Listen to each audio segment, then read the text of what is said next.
We're making a blanket coat.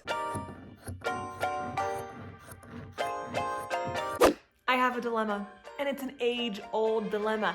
I have a project I want to do, but no pattern to pattern it off of, and so I'm just going to have to use my lizard brain to try and come up with something, or cut up an article of clothing from my closet that I will then again never be able to wear because it's gonna get cut up. But I don't really feel like ruining my clothes right now. Like sometimes I'm in a mood and I'm like, time to ruin my clothes, but that's really not how I feel right now. I'll show you what I mean. A little while back, I thrifted this pink and white checkered blanket, and this is like the find of a century. I've been keeping an eye out for something like this, and that's this size and this quality for about a year now. Failing so many times to find something decent, and then finally finding my holy grail of thrifted blankets, this felt awesome. The thing I want to make with it is one of those blanket quilts. I 100% meant to say blanket coat, but the lizard brain had already taken over by this point. Like those chonky looking ones with the blanket stitching on them, but I don't have a pattern. And when I went to the craft store to get a pattern,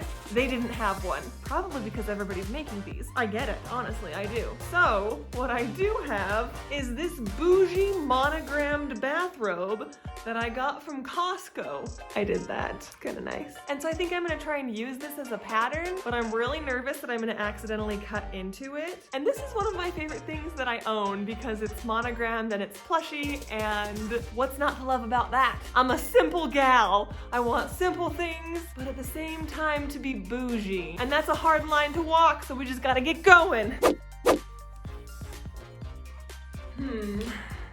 Okay, when I was at the thrift store, I felt like this blanket was much bigger. Want to see me thrift this blanket in real time? Tap the little thingy up in the corner and it'll take you to the video. Now that I'm looking at it laid out on my floor, I don't think I'm going to be able to make as long of a coat as I want. And that is a struggle of being 6 feet tall. Okay, welcome to chaos crafting at its finest. Let's see what we got here. Using your own body as a measuring tool. Do recommend. Then I still need a tie or something. Ugh. Oh, I guess I can always unpick this. I wonder what's underneath there. Even though I'm being very cautious not to like, super mess this up in any way, shape, or form, I still am very much going about this project with my regular crafting mindset, which is do my best and hope for the best. And after retrieving all of my tools, I just kind of got to work doing it. Best case scenario, I end up with a super dope pink and white checkered blanket coat. And worst case scenario, I ruin everything I've ever worked for and nothing ever goes right for me ever again. And so, with that in mind, I cut around the shape of my bathrobe. The front and back pieces are almost the same, but the two front pieces are just a little bit wider than the back piece, and that's to accommodate the overlap that I want the coat to have. It's not that important, but it's important to me, and I want to do my best, and I want to do a good job, but it's hard, and it takes like 10 more brain cells than I have currently available, and it makes me sweat, and I'm not a sweaty person. Cutting the sleeves was definitely the most nerve-wracking part of the process. Sleeves can be so finicky, and I can't take back any cuts, so everything has to be intentional. I did end up cutting the sleeves for my coat just a little bit wider than the sleeves of my bathrobe, and that's just because I felt like I was going to be layering this coat on top of a lot of clothes, and that would be easier if I cut the sleeves a little bit larger. I was also able to cut a belt and pockets out of the remnant sleeve fabric, so that's totally a win. I'm feeling probably overconfident now because I think I just cut it out just fine. I'm going to show you what I did. This is the back piece and it's folded in half. These are the two fronts. These are the pocket pieces. These are all going to get sewn together to be like the belt. This could potentially be a collar. And then here are my two sleeves. And I don't know if you can tell, but I kind of made like a crafting summoning circle out of the pattern pieces. Send me good vibes and genius sewing techniques. Also a snack, please. I also just went and got this yarn because I was like, this is gonna be perfect. It's like chunky. This one's less chunky than this one. But then I looked at it next to the fabric, like, look at this. I just feel like this is the wrong color, like it's too white, and this is cream. But I don't know if I have cream yarn or even pink yarn. To the yarn stash. Okay, more white. Not that.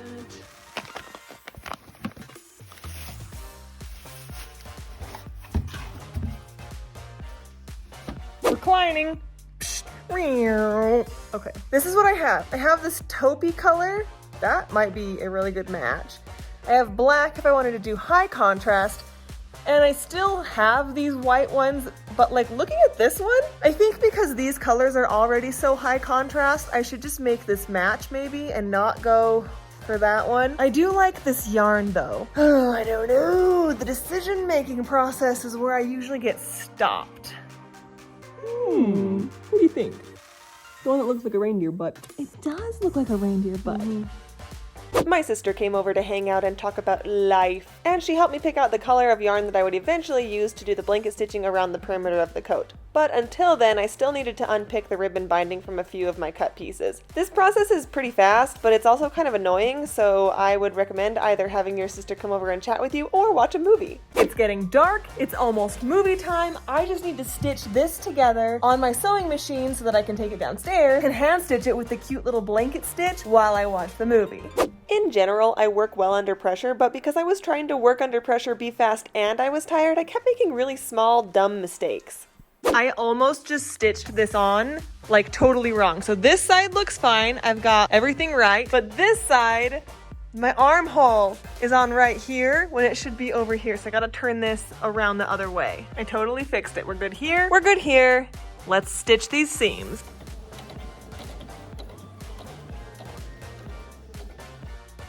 I can't believe I just did this.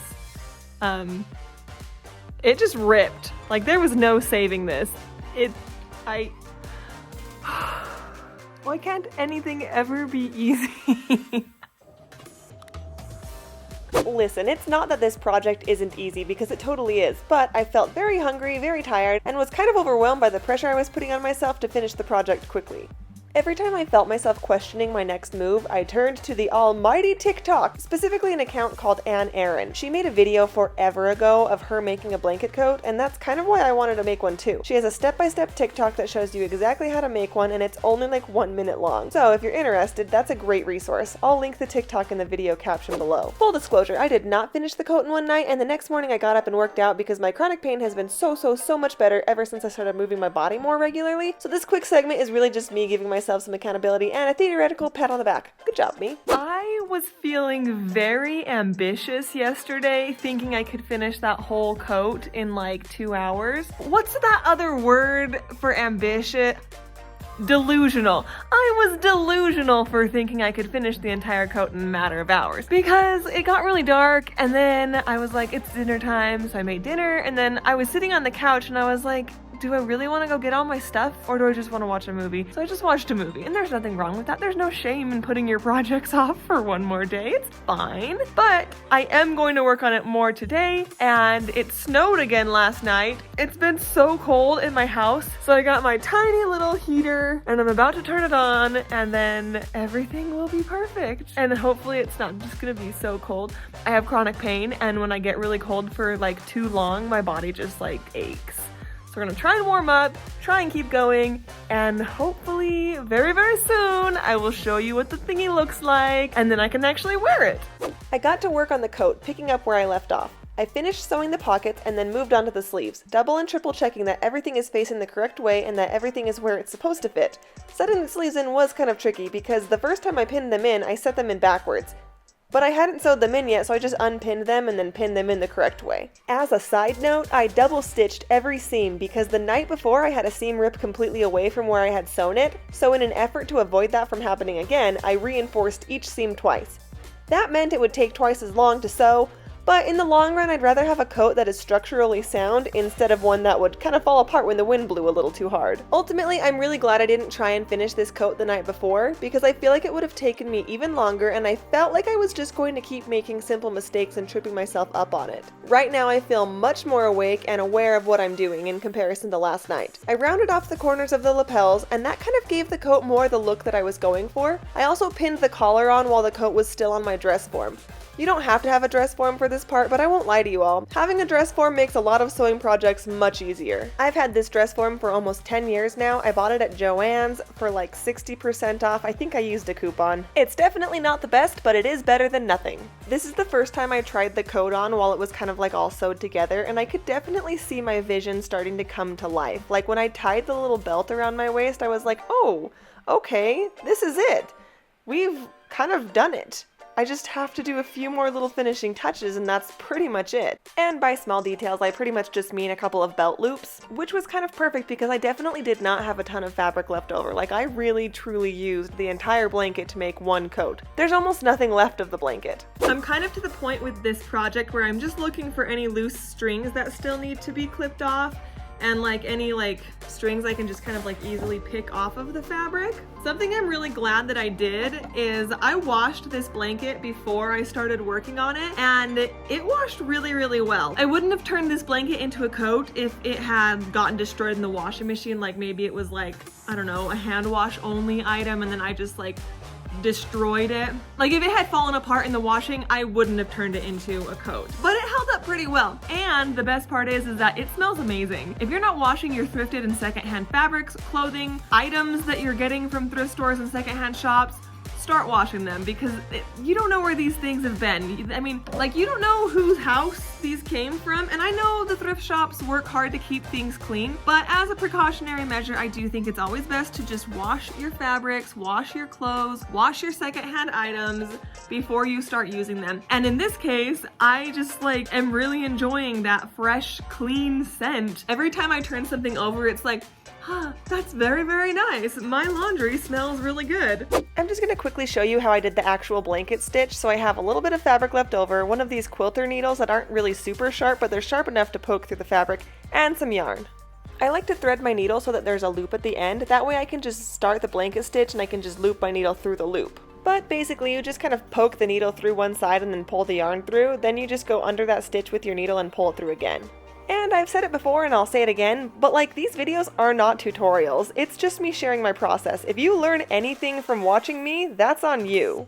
But anyways, you just kind of continue that stitch pattern until you get either to the end of your string and have to start a new string, or to the end of your project altogether. This is a really great project for people like me who want something to work on at night while winding down from the day or watching a movie. I love me some hand sewing after dark, but I will say this process is not a quick one. I'm gonna make a video. Doing this takes forever, and I did not do a very good job. It's hard to make the stitches look really even. This took me 2 hours, and it's only half of the belt. But pretty much just don't give up on it, and the blanket stitches do start looking better and more even the more of them that you do. So in my personal opinion, starting on the belt was a good call, just for the practice. Every night for the next week I worked on this coat for an hour or so. Honestly, it was really nice to have some hand sewing to do at night. We watched movies and I sewed. One night my sister came over and we all watched Princess Mononoke together and ate handmade taquitos for dinner. Side note, be really careful when sewing with long lengths of thread or yarn, because I was pulling the yarn through by lifting my arm up over my head, and doing this over and over again for a few days made an old swimming injury flare up in my shoulder. And that kind of really sucked, so heads up for my chronic pain people out there. And after a few nights of doing that, the coat was finished. You guys, I seriously love how this coat turned out. To me, it's kind of giving a 50s diner vibe with the graphic square designs, but specifically the 50s style diner called Fiona's from the classic 2004 film A Cinderella Story, starring Hilary Duff and Jennifer Coolidge. Look it up, watch the movie, the vibes are totally here. And the blanket stitching just kind of gives it that homemade feel.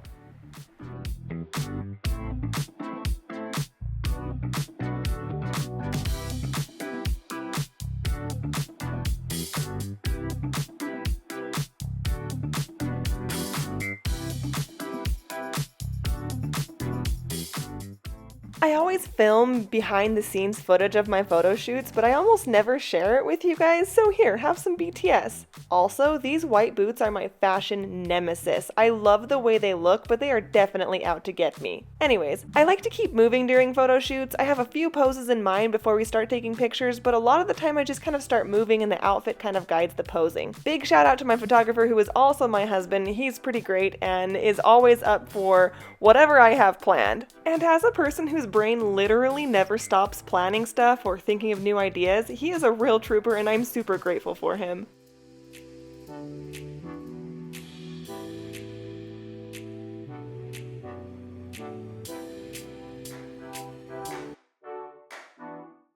But back to these shoes. They're so stylish, but so dangerous. They're beautiful, but they could kill you. Could the peril I feel while wearing them be part of their allure? I just can't stop looking at it. I'm so happy with how it turned out. The fact that I have been on the prowl for a coat like this for at least a year and a half, if not longer, and then to find the blanket at the thrift store and then have it kind of just come together like this was the perfect small beginner coat to do, honestly. And not that I'm necessarily a beginner sewist, because I don't really consider myself a beginner. I've got some skin in this game. If you wanted a project to like start on and you didn't really know quite where to begin, I would say this is a totally practical, totally awesome, very easy, super achievable sewing project to kind of like start with. Like maybe you've made a couple pairs of pajama pants and maybe you have like done a pillowcase or a drawstring bag.